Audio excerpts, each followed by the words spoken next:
South Africa is a country rich in natural resources, especially gold and diamonds. But these precious minerals have also been a curse, bringing misery and suffering to millions of people. In this video, we will explore how the discovery of diamonds in the 19th century triggered a series of events that shaped the history and destiny of South Africa, and how the people of South Africa fought back against the oppression and injustice that they faced. The story begins in 1866, when a 15-year-old boy named Erasmus Jacobs found a shiny pebble on the banks of the Orange River, near the town of Hopetown. He gave it to his father, who gave it to a neighbor, who gave it to a trader, who gave it to a jeweler, who recognized it as a diamond. The news spread like wildfire, and soon thousands of prospectors, adventurers, and fortune seekers flocked to the area, hoping to find their own diamonds. They dug up the land, creating huge pits and mounds of earth and transforming the landscape into a wasteland. Among the newcomers were two ambitious and ruthless men who would play a crucial role in the diamond industry and the fate of South Africa: Cecil John Rhodes and Barney Barnato. Rhodes was a British imperialist who dreamed of expanding the British Empire from Cape to Cairo. Barnato was a Jewish immigrant who started as a street performer and became a millionaire. They competed fiercely for the control of the diamond mines, buying up claims and shares and forming companies and cartels. In 1888, they merged their interests and created the De Beers Consolidated Mines, which became the largest and most powerful diamond company in the world. But the diamond rush also had a devastating impact on the indigenous people of South Africa, who were displaced, dispossessed, and exploited by the white settlers. The land where the diamonds were found belonged to the Griquas, a mixed-race group of former slaves and migrants who had established their own independent state in the region. They were soon invaded and annexed by the British, who claimed the land and the diamonds as their own. The Griquas were forced to move to a barren and infertile reserve, where they suffered from poverty and disease. The diamonds also attracted the attention of the Boers, the descendants of the Dutch settlers who had established their own republics in the interior of South Africa after resisting British rule. The Boers were farmers and hunters who believed in their racial superiority and divine right to the land. They clashed with the British over the ownership and taxation of the diamond fields and the rights and treatment of the black workers. The Boers also resented the influx of foreigners, especially the Jews, who they considered as inferior and corrupt. The tension and hostility between the British and the Boers led to two wars, known as the Anglo-Boer Wars, which lasted from 1880 to 1881 and from 1899 to 1902. The wars were brutal and bloody and involved not only the British and the Boers, but also the black and colored people of South Africa who were caught in the crossfire.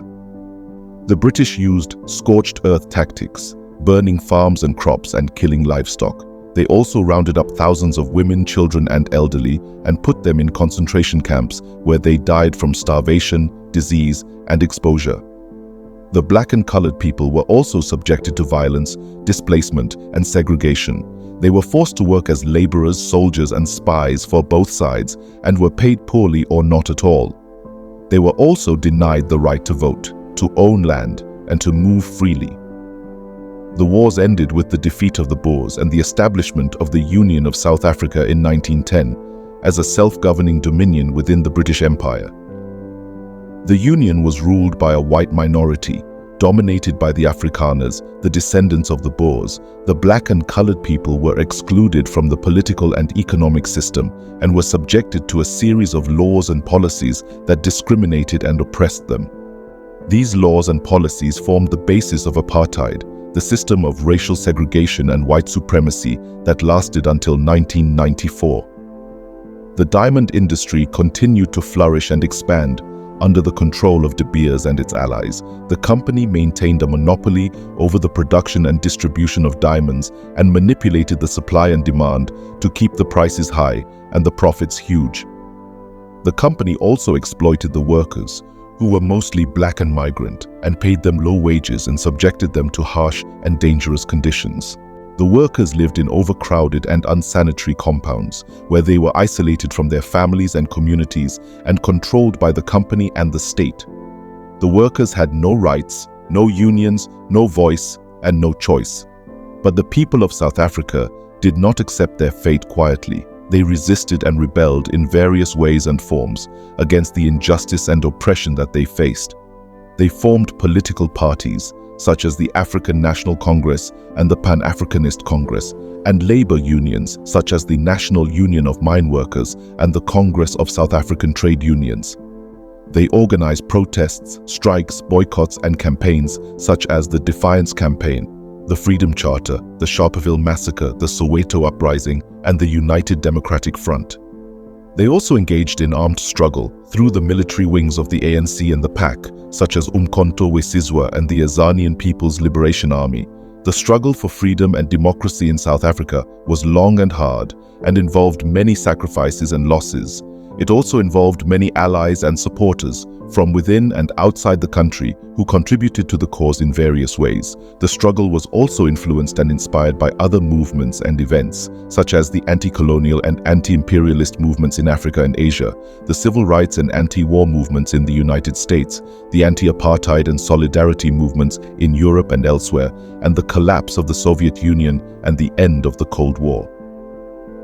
The struggle finally succeeded in 1994, when the first democratic and non-racial elections were held in South Africa, and Nelson Mandela, the leader of the ANC and the symbol of the struggle, became the first black president of the country.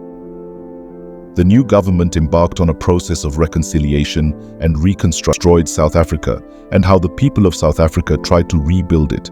It is a story of greed, exploitation, and resistance, of tragedy, triumph, and hope.